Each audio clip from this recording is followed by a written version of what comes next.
Alright all, and welcome back to a new video and a preview for the Scottish Grand National meeting at Ayr tomorrow afternoon. It's Saturday evening. I've gotten round to it. I was planning to do it this morning. Then obviously if you don't follow me on Twitter, do obviously go and do so if you do feel like it. But I was privileged enough to be down in Paul Nolan's this morning.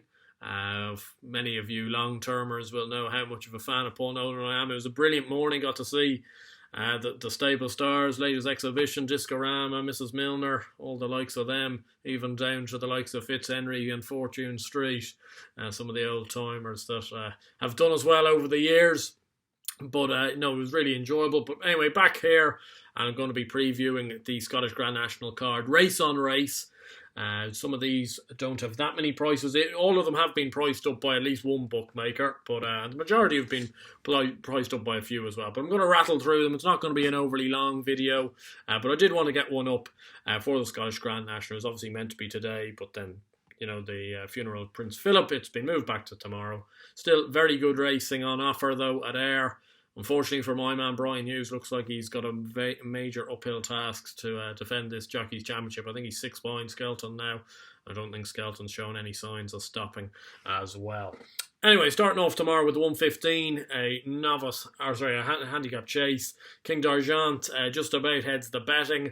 I think he's got a very good chance, King d'Argent, for the Skeltons. But the one I'm going to take a bit of a risk on him, is Grand Sancy at 11-4. I just think dropping back to 2 miles could see this horse to best effect. He was very free the last day, over 2.5 at Newbury. He's got some good back class, obviously a Grade 2 winning hurdler last year. I think he won the Kingwell Hurdle at Wincanton over 2 miles. He's got ability, he's got speed. I think this drop back in trip to 2 miles for the first time this year will see him in good stead. He's off a mark of 145. I think that isn't insurmountable for a horse of his ability. And if he was to put it right, like if he was to put in a real going day for Grand Sancy, he'll win this race because he is better than the rest of these. He is a little bit hot and cold. He is one to, you know, that you are taking a bit of a chance on, but I think at 11-4, I'm willing to play him just about against the favourite, who I do agree has a favourite's chance. The 150, quite sweet on one in this. Nicky Richards' horse, Marown, and I'm going to put him up. He's best price 8-1. He's 15-2 in some places, 7-1 in some places. But you can get 8-1 with a few bookmakers. I think he's got a lovely chance off a mark of 140. A horse I've liked all year, steadily progressive. Won the last day on his first step up to 3 miles at Wetherby. Hard to know what happened in that race. Obviously, Mazir de Zobo ended up being pulled up lame, having travelled very sweetly into the race, but then found nothing. Marown was maybe a little bit behind the bridle for a while, but finished very strongly. And I think this step up to 3 miles could be the making of him. He's run some fine races over 2.5 miles this year. He's got a good track record at Ayr as well, which is always good to see, because it's a track, especially on the chase course, because fences come thick and fast, either up the straight or on the back straight. And it does probably take it a bit of getting used to and a bit of jumping. Good to see that he knows the job around there. I think he's been steadily progressive, and I think he's got a massive chance in this big novice handicap at 8-1. The 225, the Scottish Champion Hurdle. A couple at the top of the betting look to have good chances. The likes of Calico, Time White, and the likes of them, they all have their chances. I wouldn't get away from that, but I'm going to play 2 each way in this. 2 horses I like. Tommy's Oscar being the main one at 8-1 for Anne Hamilton and Danny McMenamin, off a mark of 138, which may be asking a little bit much of him, but he was really good the last day when he won at Kelso ahead of Christopher Wood. A little bit disappointing the time before behind the shunter at Kelso in the Moor battle, but the form of that race looks strong enough. And before that, he was very progressive, winning 3 novices hurdles before second to Bareback Jack. Anne Hamilton's had a very good season with the horses she has. The likes of this lad, Nutswell, Pay the Piper, all very nice horses, progressive horses that have been winning races. I think Tommy's Oscar may be slipping a little bit under the radar at 8-1. The other one I'm going to play is John McConnell's Anna Bunina in this. Brian Hughes takes the ride over mark 135. Ran a nice race when finishing 8th in the County Hurdle. Entitled to have needed that run as well.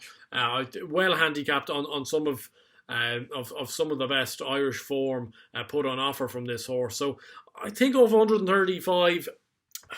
I think that there's possibilities, and you do have to wonder why John McConnell's chucking Bunina in here.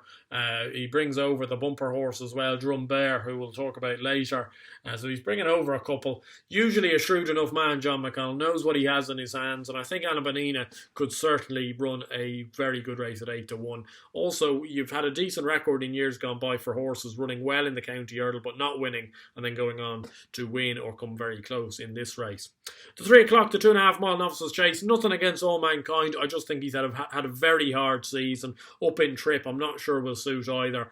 So I'm going to play Tamaroc du Mathan at 15-8 against him. Thought he was quite impressive in the Pendle last time out. Second behind Shishkin before that wasn't too bad either. He seems to have taken to fencing very well this year in his 3 runs. He's a little bit of a disappointment over hurdles. But he's really settled in nicely. Won a novice handicap at the start of the year at Wincanton very, very impressively. As I said, then went on to finish second to Shishkin. Won the Pendle from Gallo and Cool Cody. Cool Cody's given the form a few mixed messages since, but I think he's a nice type. He's been safe with this race in mind and comes here a little bit fresher than the favourite. The 3:35, the major one. The Scottish Grand National. I'm going to play 2 again in this. Starting off with the Pat Fahey trained Mr. Fogpatches. Actually put him up on the Final Furlong podcast at 14-1. He's now as short as I think 13-2 in a few places, but you can get still 8-1 available with the majority of firms. 6 places as well. I'm going to play him each way. He's just a fascinating contender off bottom weight. Danny Mullins comes over. The form the last day behind Live Love Laugh and Machuca looks pretty decent. Also Ishkabaha was in that race.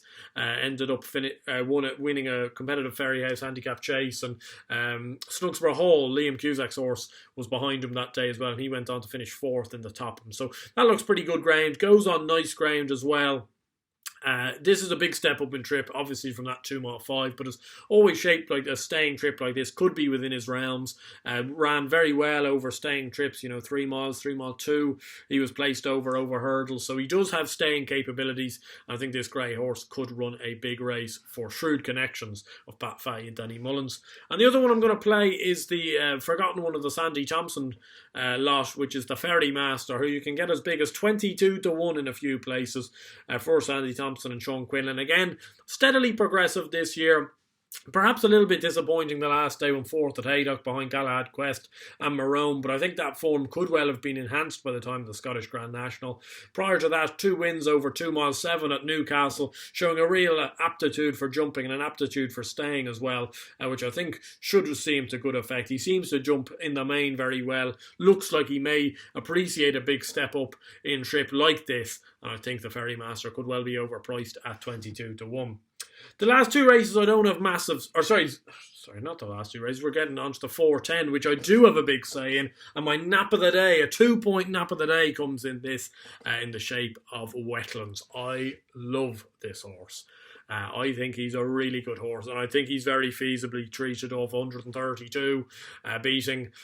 Actually, he beat some rag who ended up coming into second the last day at Carlisle, but he beat Carl Philippe in the process. Before that, beat Lord of Carrack at Newcastle, which I think is very strong form. Was behind Gaston Phoebus earlier in the year.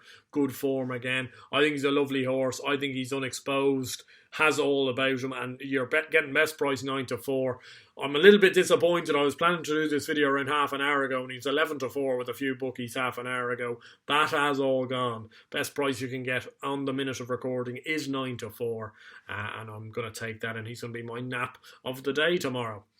As for the last 2 races, as I was about to say, I don't have massive saves in these, and I'm going to go probably a little bit biased towards the home team. The 4:45, Glen Truan for Patrick Neville and Gary Noonan.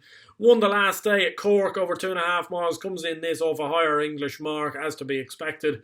But he's obviously an improving type. He's beginning to get the hang of things over hurdles, and he might go in again in what looks an open affair. But Gary Noonan's riding very well this year. He's a few nice enough rides. He's picking up a fair few spares and stuff like that. He's probably a claimer to keep the right side of. So I think they have a decent enough chance. Again, you have to wonder why Patrick Neville's coming over for a race like this. There must be some method in the madness. And I think off a mark of 118, he could well run very well. He's currently 4-1. I think he's second fab in the book there. And the final race, the 5:20, a bumper. Look, Paul Nicholls' horse Fleming's Tide, if he was to go and win, I wouldn't be overly surprised. I took on Nappers Hill in the bumper at Aintree and got my fingers burnt in doing so. But I am going to take on Fleming's Tide. I'm going to oppose him with Drumbear for John McConnell, who did it quite nicely at Downpatrick the last day when winning by 3 lengths under Ben Harvey, who keeps the ride. He's 15-2. It's an each-way play. I think he's got a nice enough type of horse here, John McConnell. He wouldn't be renowned for first-time out winners, so I think this horse could be decent enough. As I said, won very impressively under Ben Harvey, and I think could well scale on to bigger and better heights down the line. I'll be hopeful that he could produce another big run, and 15-2 looks a big price. Anyway, I hope you guys did enjoy this video. If you did, please do give it a like and subscribe to the channel down below. And of course, let me know your thoughts for the Scottish Grand National and the the undercard, I suppose, as some may call it. What are your best selections? What's your nap of the day? And as I say, what is your best bet for the Scottish Grand Nationals itself? Are you with me and think Mr. Fogpatches could potentially be a bit of a blip in the handicapping system over in England yet again? Anyway, until next time round, where we'll be back probably previewing Sandown next weekend and then on to Punchestown the following weekend. Can't wait to get involved in Punchestown in 10 days' time. As I hope you stay safe between then and now. Stay well, land a few bets tomorrow, and I'll see you guys very soon. Cheers.